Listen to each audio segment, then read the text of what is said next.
come. We thank you for coming and taking a nice warm evening and cooling down with us in here, although we may get you a little hotter as we tell you some things.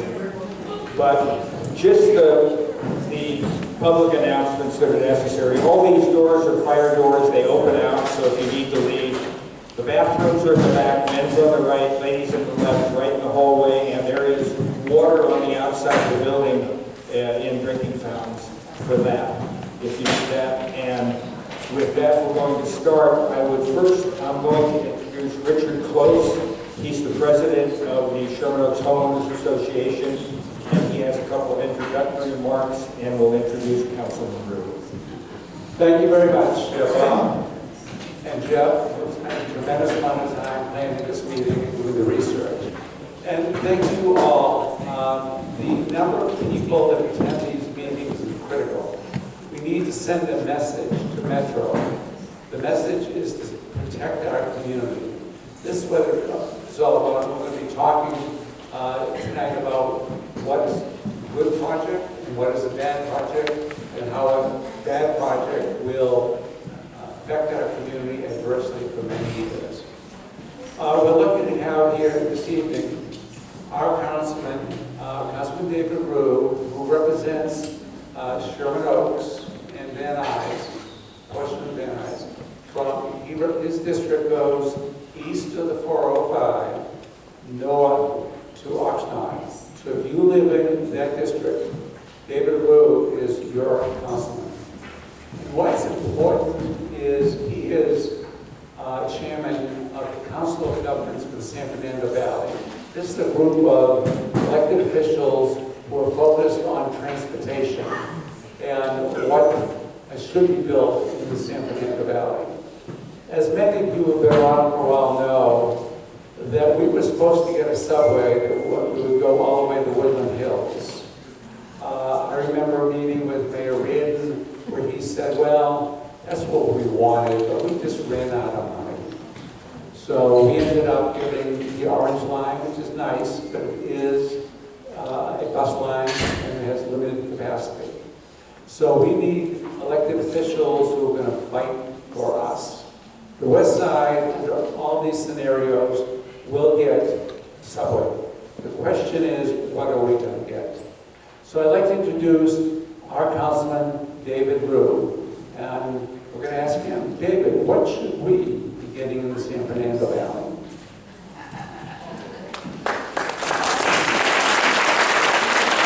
Thank you, Richard, and thank you to the Sherman Oaks Homeowners Association, and it's great to be here at Sherman Oaks, and thank you for inviting me to say a few words. And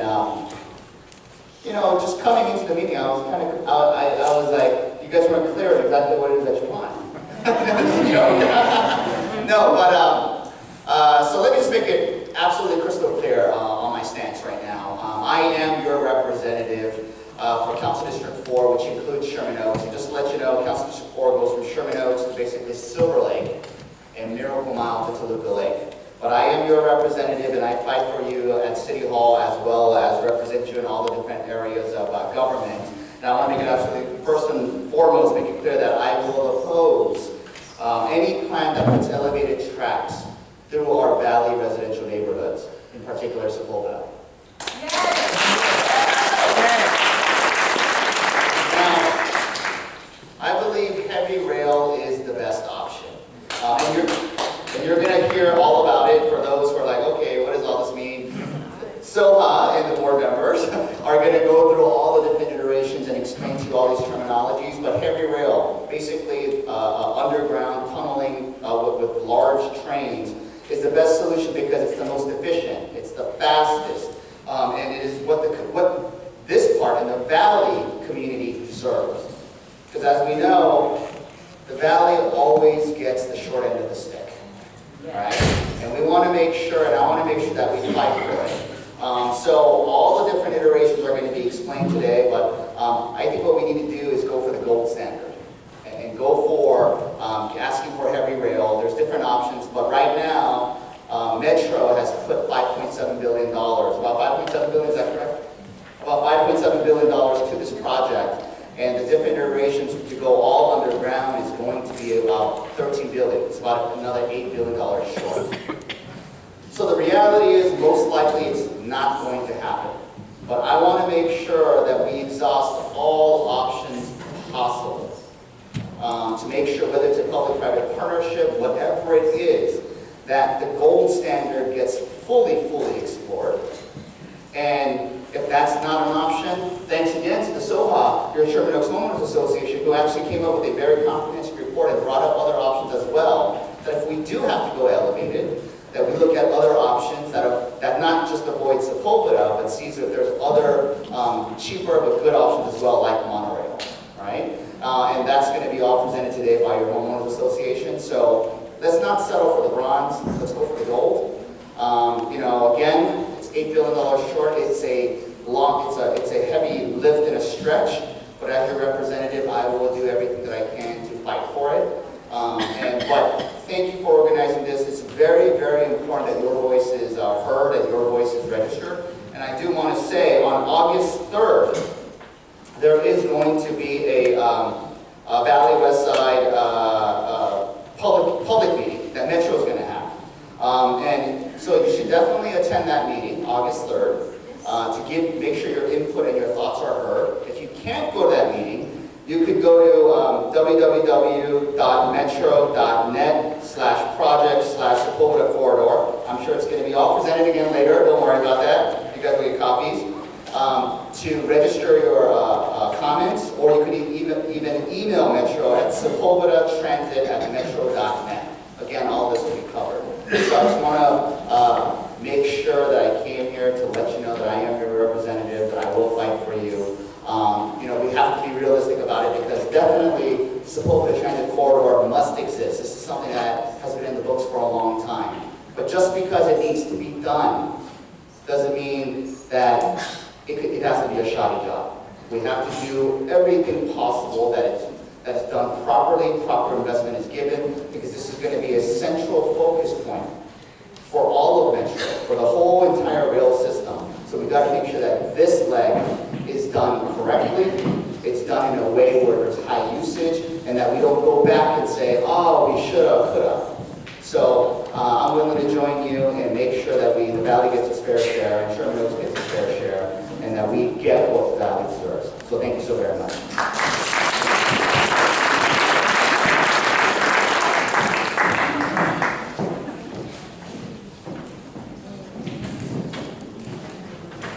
First, I'd like to introduce some other staff members from elected officials in the Valley who are present. We have Renee Weitzer. If you just stand and wave your hand. She is a senior advisor for and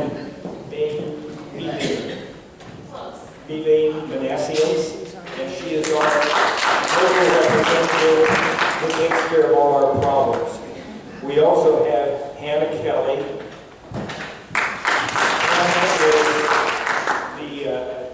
a representative, but also handles transportation issues for Senator Bob Hertzberg. And Senator Hertzberg, by the way, is the one who managed to change Measure M the day before it was put onto the ballot to add an extra valley route. So he's our champion too. And we appreciate him. Emma Taylor. Emma is the district director for State Assemblyman Adrin Nazarian, and she's been through this a couple of times. So's Hannah, and people who have seen it. And last, but not least definitely, is Benita Trujillo, and she is the district director. She has 20 different areas here for Supervisor Sheila Kuehl, who is a Metro board chair.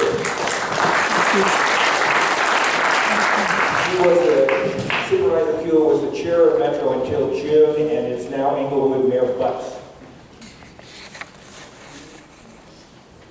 Oh, and also, I was going to ask for extras, but Tanaz Golshan, and she is with Mayor, she's the Valley representative for Mayor Garcetti. And we also have Ron Ziff, who is the ex-president of the Sherman Oaks Neighborhood Council, who's been very supportive of us on all of this, and quite a few SOHA board members. Now, we saved reserve seats. Is there any other elected official staff here who would like to introduce themselves? So I think we can get started. Okay, and I'll introduce myself. I'm Jeff Calvin, and I'm board member of Smoke Neighborhood Council, and with Bob Anderson from the Homeowner Association, we put together the study and the presentation. And up here, you will see if you need to contact us, there is all my information, if I can find the button. There it goes. That's me, and I'm with the Sherman Homeowners Association, and that's Jeff over here. And the purpose of this meeting is to help you understand this project a little bit. Bunches of us walked around, talked to neighborhoods, and what we found was a lot of people didn't understand this project existed, or if they did, they had misconceptions about what it really was. And so we put this together on the first version of this together on February 28th and presented it to Councilman Rue and some people from Council District 3 and Council District 6, which is Councilwoman Nuri Martinez, and she has the rest of this line running through her district. And it's morphed a lot and grown a lot since that time, and that's what you're going to see tonight. We're going to go through it relatively quickly because it's a lot of charts, and we don't want to take up your time. We know you're busy. But what we would like you to do is we will have a nice question and answer period at the end. If you come to a chart and you say, I don't know what that guy was talking about, I don't get it, look at the number of the chart down in the corner and say, okay, it was chart 16 and he didn't, I don't get it. And then at the end when you ask a question, we'll go back to the chart and we'll answer it for you. Okay? One thing that's critical is that everybody's got to know, we believe this project is the absolutely most important project that Metro's going to build in the entire county under Measure M. This is the project that will finally connect the valley to the west side. And this project will happen. It just depends on a lot of our input on what happens and what it really looks like in the long term. It's going to eventually connect to LAX. Under the current metro planning, the valley connection is finished by 2033. The connection to LAX is finished by 2053. We have another little plan we're going to show you that might get it done a bit sooner. And it's simple. We think it has to be fast, high capacity, user-friendly, and it has to be affordable. Because if you don't believe they're ever going to build it because they don't have enough money, you're not going to care about it. So we're going to talk all about this tonight, and we're also going to talk about being equitable between the valley and the west side. And some of our key concerns that we want to explain to you tonight, Metro's 4 concepts, as Councilmember Roos mentioned. We want to also talk about the fact that Metro historically chooses the lowest price option. It's very important for everybody to understand that tonight. And that are there any bad concepts? We'll discuss all the concepts. You can judge if they're bad ones or good ones. And we're going to show you a viable alternative concept. Now, why are we meeting tonight? We're meeting tonight because in December, the Metro Board is going to select 2, maybe 3 projects that are going to go into the environmental impact process, which will take 2 years. And whatever goes into that environmental impact process, whatever comes out of it is what they're going to choose to be built. So if you look at this chart, here we are today. In December, Metro Board is going to select a concept. Those concepts are going to be given to them by their staff. So if the staff's going to write a report, it's going to take about maybe 6 to 8 weeks to write a report. That means December becomes October. We have to be very much aware of these dates. One concept must be great, and the second concept cannot be bad. It all goes into the environmental analysis. There'll be time for more public input at that time, but we can't allow this to be a bad concept. And then whatever comes out of that will be built. Okay, we're going to go a little bit through the Metro Rapid Transit system. They have all sorts of things they're building. It includes subways, like the Red Line that runs under North Hollywood to downtown. Light rail, like the Expo line that runs along from Santa Monica above ground, like a small streetcar, to downtown. It doesn't yet have monorail, but Metro has proposed a monorail concept, and I'll show it to you in a minute. Some people think Soha invented the monorail. We did, Metro did. Well, somebody did. I think Disney did. But we didn't invent it for this program. There are busways like the Orange Line, fairly cheap to build, pretty slow. The Orange Line's very popular. There are buses, and there's freeway improvements, like the 405 freeway, which we just, by the way, the cost estimate, Councilman Rue mentioned that the things sometimes cost more than you estimate.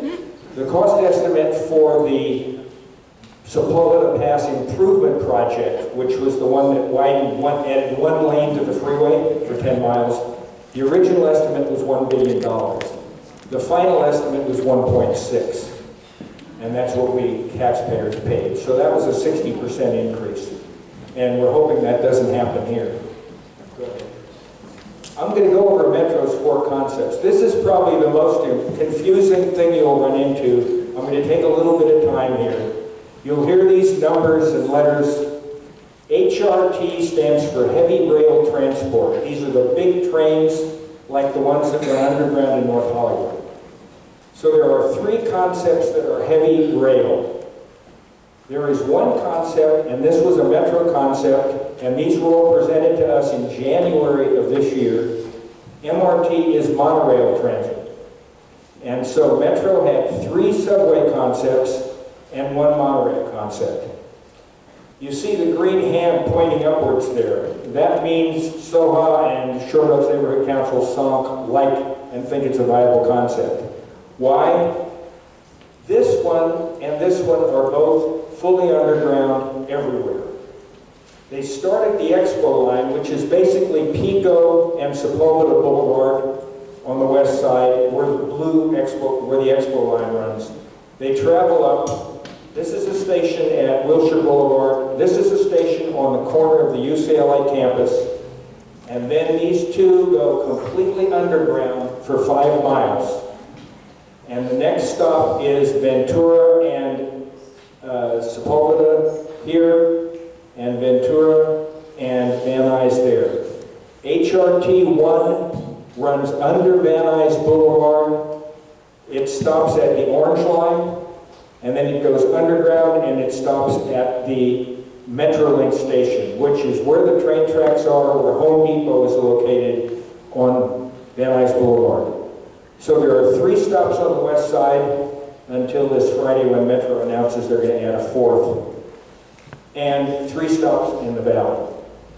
These are what they call regional transport. It's not designed to get you from Oxnard to Burbank. It's designed to get you from the valley to the west side. This is also a subway, but this one swings over, goes under Stone Canyon, and then goes in same 3 stops, but it goes along Sepulveda, then makes a turn and goes over to the same station. So this one has 3 stops. So these are both subways. Construction will be very difficult. There'll be a lot of work, but when they're done, they're super fast. From this station to this station, 16 minutes, which is pretty good. If you tried to drive it, it'd probably take you an hour and a half in rush hour. Now let's look at the 2 we don't like. One of them is heavy rail and one of them is monorail. This one, it looks exactly the same as this one, except you see this little dotted line on the cartoon? That means that it comes out of the ground and runs above ground on Sepulveda Boulevard on a giant tracks, 25 feet wide, 20 feet high, heavy rail every 4 minutes, steel wheels on steel track. Traffic lane removed from Sepulveda. We'll go into all this later, but it's not a good thing. This one's a little different. This is monorail, but it runs underground on the west side. It runs next to the 405 here, and then it too runs on Sepulveda Boulevard above ground. Why did they pick monorail? It turns out these big heavy rail trains can't go up the grade up the Sepulveda Pass. It's just a little bit too steep for them. Can only go about 6% grade, 5.8% uphill climb with heavy rail. Monorail will do about 10%, so they could put a monorail through the pass and it's less expensive. I talked about the west side. This cartoon diagram looks about the same for every concept that there is, because the west side gets underground all the time. They get the same stations. They don't have to worry, and that's fine. I'm glad for them. This is HRT1 and HRT2. 1 and 2, these are subways. There's subway here, subway here. They're fully underground. One runs under Van Nuys, one runs under Sepulveda. 3 stations, one at the Van Nuys Metro Link, which is Raymer Street, one at Oxnard Street at the Orange Line, and one at Ventura Boulevard. We don't know yet about parking. Metro's doing a parking study, but we have not heard the results of that yet. We're hoping there's a lot of parking, but it's something Metro doesn't love to do because it's expensive. And we support these. We think they're really, really viable. They're fast, they're quick, they're very high capacity. They have the capability to take possibly 20% of the traffic off the 405, which is a lot. Okay. This one is HRT3 and MRT1. These are the ones that are elevated. They run 20 feet above Sepulveda. There's going to be above-ground stations that'll be big. They increase congestion because they take at least one traffic lane off Sepulveda Boulevard, probably the parking, and because of the big pillars that are in place, they will probably take out many of the left turn lanes, and Jeff will go into more detail on that. Both will demolish about 100 Sherman Oaks homes in different areas and some businesses under eminent domain. And you're going to lose privacy because they'll be within 30 to 40 feet of windows of apartments that are right on the boulevard. And parking, and there's also a 8-foot diameter, high-pressure old water main under Sepulveda between Valley Vista and Oxnard. And if this sits on top of it and rattles it, we may turn, the Burbank, Sepulveda Basin back into a swimming pool again. I don't know. So we're worried about that. And in one of our meetings, somebody said, well, who cares if it runs above ground on Sepulveda? Nobody lives there. So yeah, that was it. So I came home and I said, well, let's figure it out. And we took maps and looked. This is Valley Vista here. It goes up. This is the end of Sherman Oaks, approximately at Oxnard. Then go back down here, and this is Van Nuys, and then it swings over. Everything in this light pink color is either an apartment building, a home, a duplex, or a condo. We pulled a title search. There are 5,000 residences in there, 5,000 homes, condos, duplexes, and apartment buildings. And some of the apartment buildings have 100 apartments. So you're talking 12 to 15,000 people living in this area, 1/2 mile on either side of Sepulveda Boulevard. That's a lot of people to hear a train come by every 4 minutes from 5:30 in the morning till 12 o'clock at night. I think it's going to be a little bit tough. So as Bob was talking about the different concepts, this is that diagram we spoke about before, and at that diagram, we said that we have to have at least a great concept over here. Those are the 2 subway ones, Heavy Rail Transit 1, Heavy Rail Transit 2. And all of a sudden, we have on this side 2 very bad concepts. The heavy rail above ground and the monorail above ground. These are 20 foot in the air, going right past everybody's second floor, about 35 feet from the windows to the train. So these go into the environmental analysis process. Then Metro is going to select one of those to come out. And we're afraid from history that Metro likes to pick the cheaper concept. So then we look at this, and we said, let's get rid of those 2 above ground concepts because we don't want them, and let's make it so that the Metro board sees either the subway that goes down Van Nuys or the subway that goes down Sepulveda. 2 great concepts. Whatever comes out, we have a winner. That's what both the Sherman Oaks Neighborhood Council and the Sherman Oaks Homeowners Association want to see. We don't want to see the elevated trains. But we couldn't just say no. We have to show Metro that there is a viable alternative. So Bob and I got together, we tried to understand what these two initial concepts are. So this photograph is looking north. 405 freeway with no traffic. Here is Sepulveda Boulevard, Valley Vista. This is Whole Foods. These are diagrams we have from Metro. This is what it takes to support heavy rail above ground. This is what it takes to support a monorail above ground. The little orange dots are where it either comes from above ground or going below ground. It takes 800 feet to take a train from 20 feet in the air to 20 feet below ground so we can get underneath the street. Where it's blue, it's above ground. So again, this is looking north. Ventura Boulevard is right about here. Sepulveda, Whole Foods is coming around and has to go underground. Underneath this little bit of green are 100 apartments and condominiums, just wiped out by Metro. When we spoke to Metro about this, because everything we're showing you today, Metro's already seen, we presented to Metro. When we showed them this diagram, we said, you're going to wipe out 100 residences. They said, so? We have money for that. That would be eminent domain.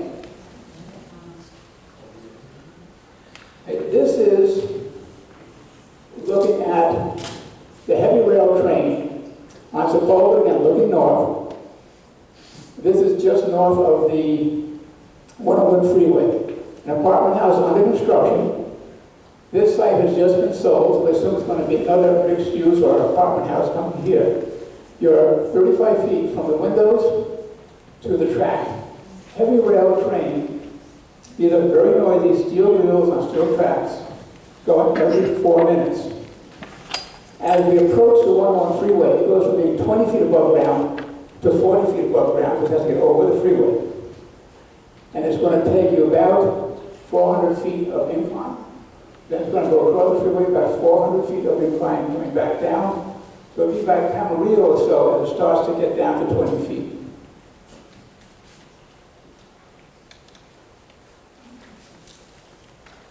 This is looking south. So this is looking towards the Sepulveda Pass. This is Ventura Boulevard, the 405 freeway. And this is now the monorail MRT1 concept. Everything is above ground. When we were at the meeting that Metro had, where they explained these four concepts, they said that the monorail, when it gets to Sepulveda and Valley Vista, instead of going underground like the train does, it just goes to the west side of the 405 freeway, as if there's nothing there. We looked at this, and it goes to the west side. It goes all the way here, taking out houses as it goes. And there's a beautiful area called Royal Woods. And they're going to lose 100 homes. 100 single-family homes. Those are the ones that are right up against the freeway retaining wall. Until anybody does the engineering and really analyzes it, we don't know how many other houses downhill from there would be affected as well. Same way as we approached Metro on the train went underground here, wiped out these. The monorail wiped out houses. They have money for that.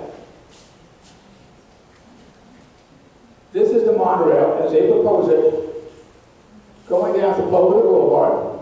This is Sepulveda Valley Vista, right here, Valley Vista. You can see the two-story apartments and condos on this side, there are others here, and this is the monorail going by, and it goes up and over the 405 freeway. So Bob and I looked at this, we looked at the numbers, and we got very concerned. And so we kept wanting to ask questions to Metro. How would you plan this? Metro said, well, we haven't designed it yet. So Bob and I did that. So in my office, I'm an architect. We built a model, not with a computer, you build it full scale. So we built a model of the train, the heavy rail train and the monorail going through Sepulveda. So this is Morrison is Sepulveda. It's just north of the 101. North, this is looking east. Those are the apartments we showed you under construction before. This is what it is now. That's with the heavy rail. This is the corner of Sepulveda and Ventura. Gallery is to your right. This is currently. This is with the heavy rail. Now, whether it's heavy rail or it's monorail, the concrete columns can span between 100 and 110 feet. The maximum they can go is 120 feet. If you measure, and I did, the crosswalk to crosswalk at Sepulveda and Ventura, that's 120 feet. So that means you have a column right in the middle of the crosswalk, a column in the middle of the crosswalk, and you've totally wiped out the ability to make a left-hand turn in either direction, whether you go southbound or northbound, at the busiest intersection in the country. You just wiped out the ability to turn left. The thing is congested now. Okay, let's go further south. Oh, look, I'm sorry, this is looking back the other way. This is Ventura looking east at Sepulveda. There comes the train. There it is today. Here's the train. And this is back at Whole Foods. This is the on-ramp to the 405 and the Ventura. There goes the train. This is looking south today. Sutton and Sepulveda. Here's Sutton. This is right down here. From here all the way back around the corner, there are over 100 residences. Here comes the train going underground. 100 homes gone. Now, gone. Then we look at funding. I'm going to talk a little bit about funding because it's so important. We hear these numbers. You heard Councilman Roos say the number 5.7 billion. And I'll tell you about that number in a minute. And if you've read the LA Times article, you've heard a number of 13 billion. And those are a couple of scary numbers because they're really far apart. And one's how much the thing's going to cost, and the other one's how much money they have. So, we've told you we strongly support the subways, but we really only support them, even though they're the highest capacity, shortest travel time, and the least invasive once running, if you can't afford them. Because if you can't afford them, what's the alternate? What's plan B? Well, it turns out that this is the one that's heavy rail that runs above Sepulveda. Metro did that because they figured we bring it out of the ground, it's going to be a lot cheaper. And we kept telling them since February that we've told everybody we've met, it's not going to be that much cheaper. And Metro kept telling us, no, you haven't done the analysis yet. Well, if you go to Metro's meeting on Saturday, and we hope you do, you're going to find that they'll show you they save a whole 8 to 10% by ruining our streets. And the monorail, they might save 12%. Now that sounds like a lot of money. It might be $1 billion and $1.5 billion. But we're looking about something that's going to last 100 to 200 years and be a major project. Why are we getting screwed again? Pardon my language, but I'm tired of it. We need to Let's talk about the money a little bit, because people don't understand this, and it took me a long time to dig this stuff up. Measure M is the thing we voted for. We voted to give them a sales tax increase forever that they can apply to building rapid transit. And in Measure M, if you go into the details, you'll find a huge table, and it lists every project they are going to build. And there's actually 2 projects they're going to build in the Sepulveda Pass. The San Fernando Valley half and the West Side half. And here's that magic $5.7 billion number that Councilman Rue mentioned. The problem is those are 2015 dollars. So dollars are worth more today. So we inflated them, and you end up with really the magic number today is 2019 dollars is $6.5 billion. We're giving the credit that the money will increase in value over the 4 years since they promised it. Go back one more, Jeff, because this is important. A lot of people think that $6.5 billion comes from our sales tax that we're paying. It doesn't. 2.9 of it comes from the sales tax. The remaining 3.6 comes from local, city, county, state, and federal, and other funding. I can't find out what other is. I've been looking for 3 months. But over half of this money is coming from all over the place, including the federal government. So it's not like we're going to go ask them for more. We already have their share, and all we have is 6.5. So we started looking, what was this thing going to cost? And this is it's a funny story. I went to the meeting in February, the Metro meeting, and I was standing in the back talking to 3 or 4 people from Metro, and I was saying, well, we're not going to take these above ground things, you know? We want the subway. And finally this young man, I think he got fed up with me badgering him so much, and he looked at me and he said, yeah, where are you going to get $11 billion? And I said, excuse me? I didn't know you guys had done a cost. And he said, well, no. And of course they've done a cost. They're not going to sit there in an engineering office. I was an engineer for 40 years. You're always going to figure out what the thing's going to cost. So now I knew the magic number. I knew what was in their head. So I confronted them with it, and they said, oh, no, we don't have a number. So I said, well, we started fooling around. And we found out, you know, they're building what they call a purple line. You may not know that. It's the one that's going under Wilshire and under Beverly Hills High. There was all the controversy. And the Purple Line extension is ongoing. It's 9.1 miles. The first section that's 4 miles long is going to take 10 years, 10 months to build for 4 miles. 14 years for the whole thing. $9.3 billion. It's $1 billion a mile. That's a nice magic number. So Jeff and I used this and came up with, if it's $1 billion a mile and it's 13 miles long, which is what we're talking about, it's 13 billion. Wasn't really a super mathematical problem. But Metro said that's not right. It's going to be much lower than that. Their bid that came out Tuesday was 13.5. So we said, you know, and the third section, by the way, is $1.4 billion a mile. It has a maintenance facility, but it's kind of tough building near Wilshire. Go to the next one, Jeff. So we said, okay, HRT 1 and 2 are about the same. They're going to cost 13 to 16. Over the time we've given this, that's varied a little bit, but it's always been in the 10 to 15, 14 to 17, 13 to... We hit them very close. We said this is what HRT 3 will cost, the above ground one. Their number's right in the middle of this. They'll present it on Saturday. We told them what the monorail is going to cost, and their number was right in the middle of it. We hit that perfect. So the question is, where do you get the extra $8 billion? And we've asked Metro, you've got to tell the public where this money is going to come from, otherwise they think you're just playing bait and switch. If they can't afford any of the 4 concepts, and they're $8 billion short, what are we going to get? And nobody has an answer for that.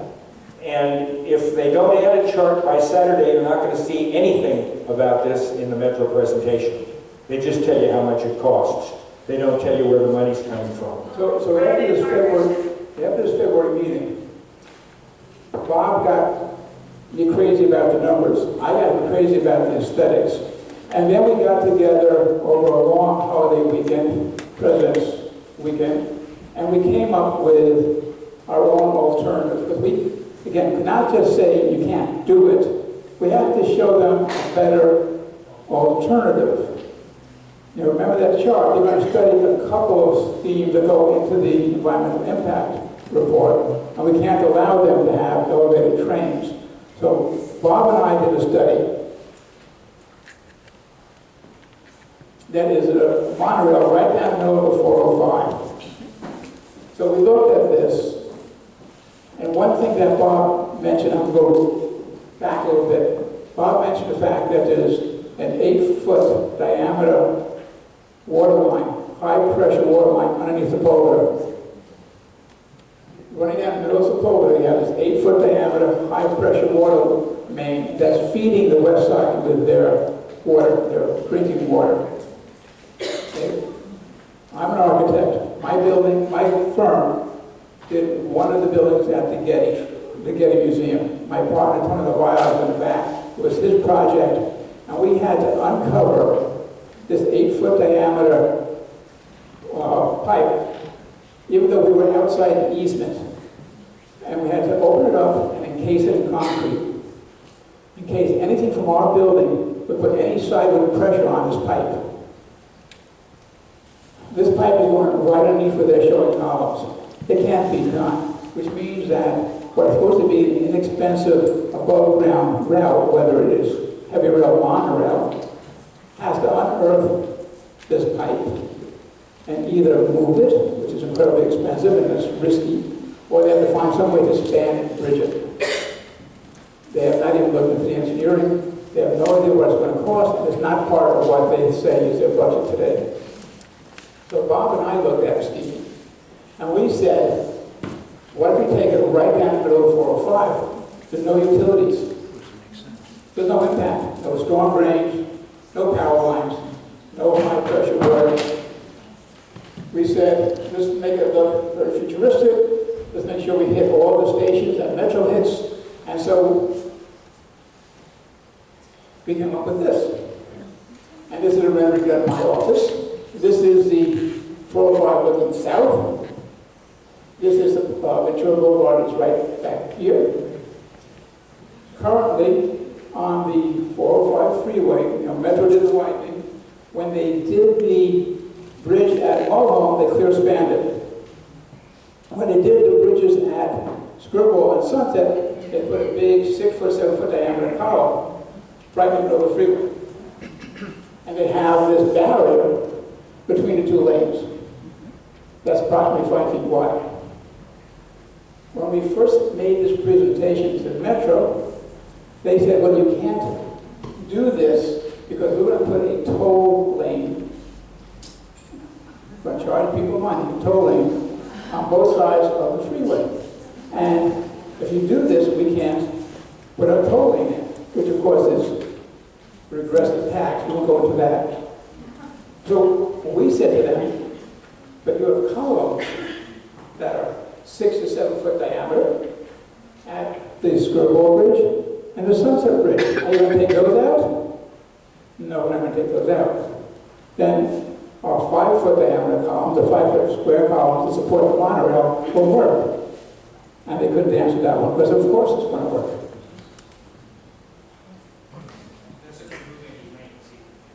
But no capacity.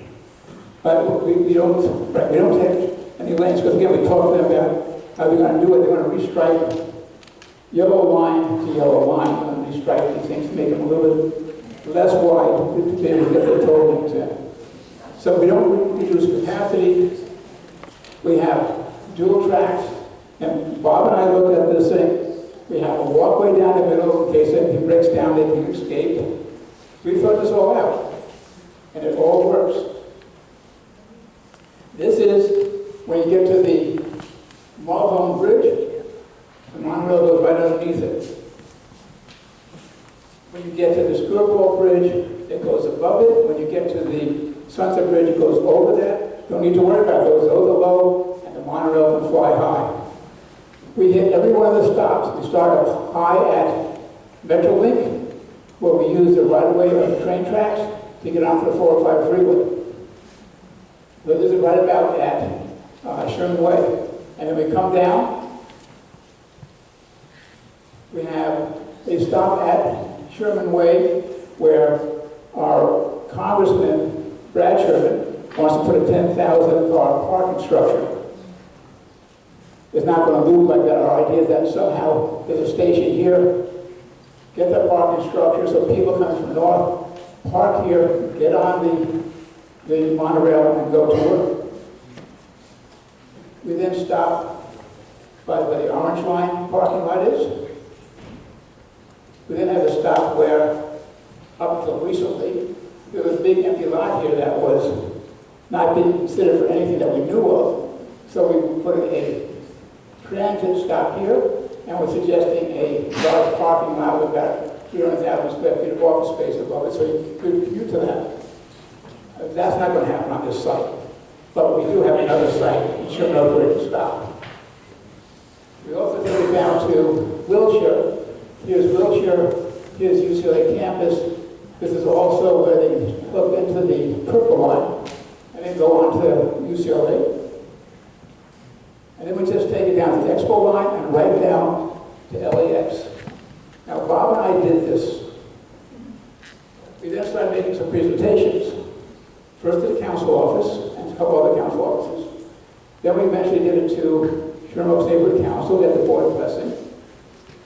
And then Bob gets a phone call from a monorail company. And they've been studying this for a couple of years. And they came up every 2 years with the same concept we came up with the weekend.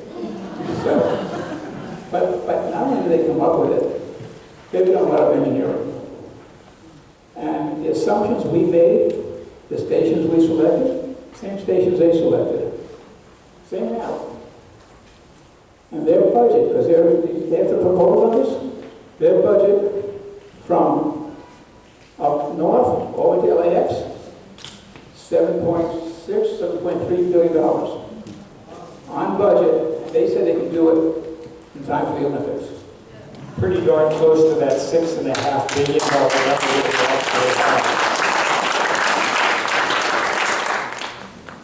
So we have validation, third-party validation, that this is a viable alternative. Now, Jeff talked about the express lanes. They are going to put what they call hot lanes, high occupancy transit lanes. You're going to pay something, $20, you'll be able to drive in a Lexus lane down the 405 on either side and get to work quicker. But even with those there, Metro now in their latest presentation is saying, no, those aren't a problem anymore. Oh, good, because that's what we told you 3 months ago. Now it's the part between the 101 and Sherman Way. That's the problem. We can't put it there. We don't think that's true. So there's... Excuse me for interrupting, but as you go north of the 101, there's a bridge that connects Burbank over the 405, and it's got those 6 to 7 foot diameter columns right there. So the lanes are already designed to have columns, or spacing for columns there. We can put it north, no matter what Metro says. If you want to solve the problem, you can solve it. If you want to throw things in a way, you can try to stop them. That's true. We never would have gotten to the space station if we just looked at stuff and said, can't do it. And that's how we got Apollo to the moon, which we're celebrating 50 years of. So we told Metro, you got to figure out how to do this. And I know that BYD Skyrail, which is the Chinese company that says they can build this, Chinese, but 10% owned by Warren Buffett and 62% owned by American stockholders. So it's kind of Chinese. And they've got a fully unionized Buy American Act, 8 football field building that we visited last week in Lancaster, making electric buses for Metro Silver Line. Kind of interesting. And everywhere else in the United States. Anyhow, they say it can be done. They've talked to Caltrans. Metro talked to Caltrans, said it couldn't be done. So that's kind of an interesting answer from the same person. Now let's talk about, people are talking about capacity and things like that. These are the 3 heavy rail concepts. 2 are subway, 1's elevated. They can go, they have 6 cars in a train. They can go 70 miles an hour top speed. They don't, that's as fast as they can go. They don't go that fast all the time. 4 minutes between trains, so you wait 4 minutes for the next train. 12,000 passengers per hour, these are Metro numbers, and 16 to 19 minutes from the Van Nuys Metro Link to the Expo line, which is pretty darn good. But this is Metro's monorail concept. 3 cars per train, 50 miles an hour, 4 minutes, 7,526 minutes to get there. So it looks pretty cruddy. You know, you say, why would I want that? It's not that much cheaper. You wouldn't want that because that's a first-generation monorail. Let's take a look at a third-generation monorail being designed by somebody who's actually building them. This is a state-of-the-art. We call it MRT2. BYD calls it Skyrail. 6 cars per train, same, 75 miles an hour. 2 minutes between trains. You miss your train, you wait 2 minutes for the next one. 14,000 passengers per hour, and 20 minutes from up there at Metrolink down. The reason it's a little longer, it's weaving up the hill and coming down, it's got a longer route. So we've told Metro, really this is important. Now, the big question is, how do you get this done? I mean, Metro has 4 concepts. They don't want to look at it anymore. How do you possibly get something like this done? Jeff and I aren't going to form a company and bid it. It's just, we'd like to, but we're not going to do it. Turns out, and we had to dig this out, Metro never presented this in any of their public presentations so far.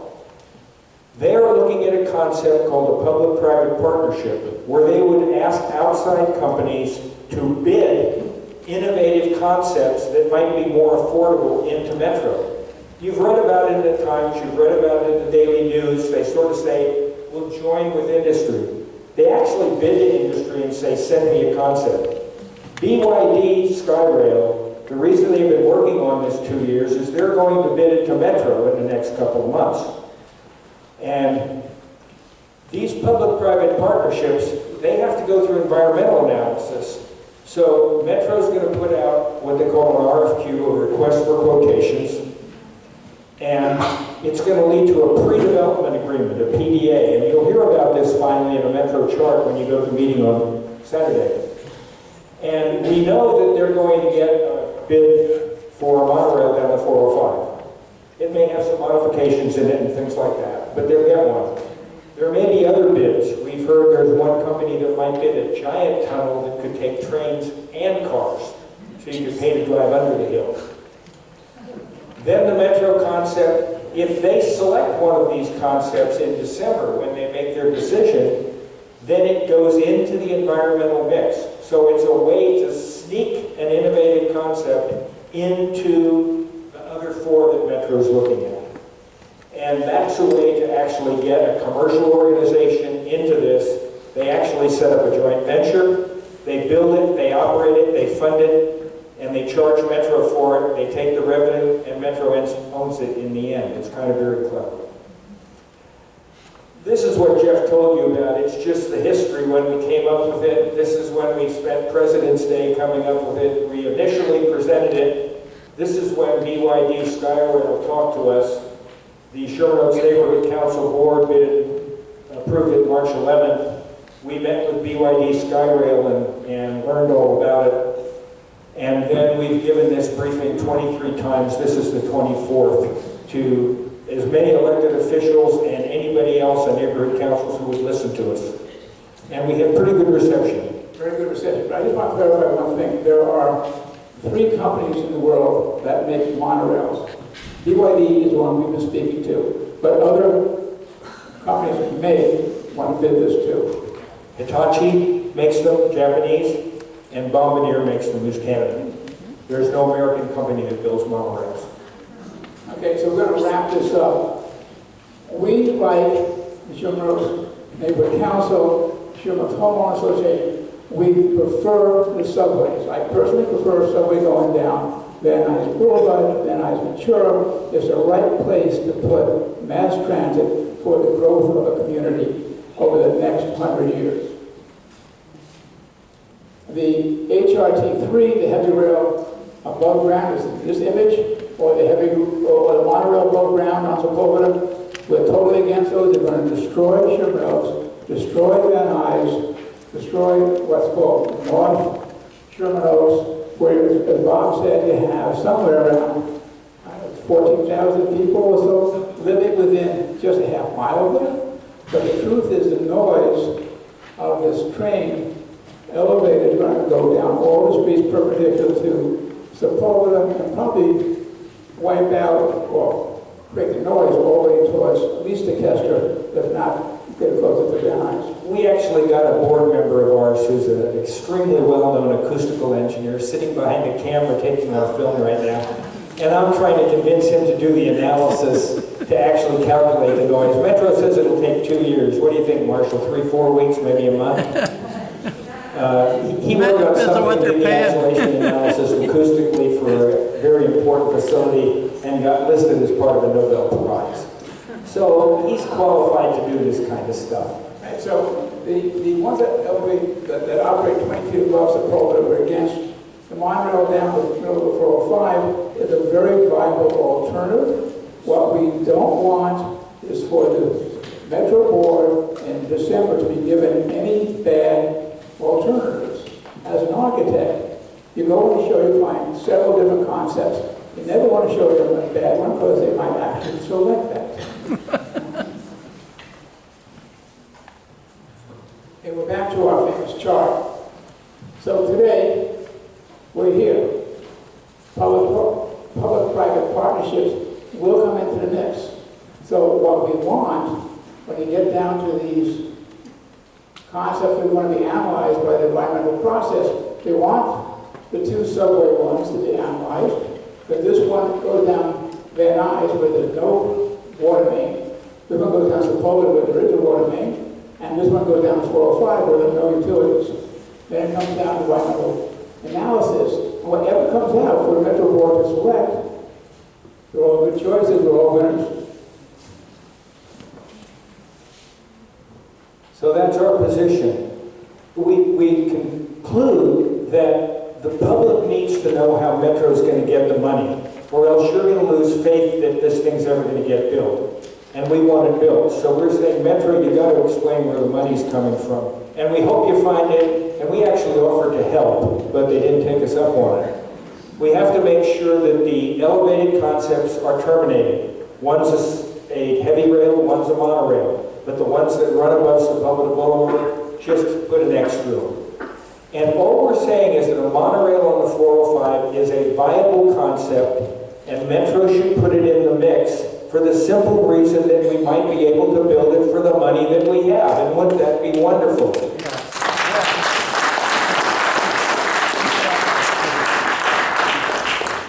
So we do urge you all to go to Metro's meeting. It's going to be this Saturday in the Broad Center, which is on Van Nuys Boulevard in the main complex. It starts at 10 with walking around looking at boards that they have up, and a presentation at 10:30, which lasts about 45 minutes, and also a presentation in Spanish and a light lunch. At that meeting, they're going to have question and answers, but they have a form to be filled out. And that form, you want to make sure you fill it out. You want to make sure you tell them no elevated trains up Sepulveda. But that form is the only way your thoughts are going to be kept and recorded by Metro.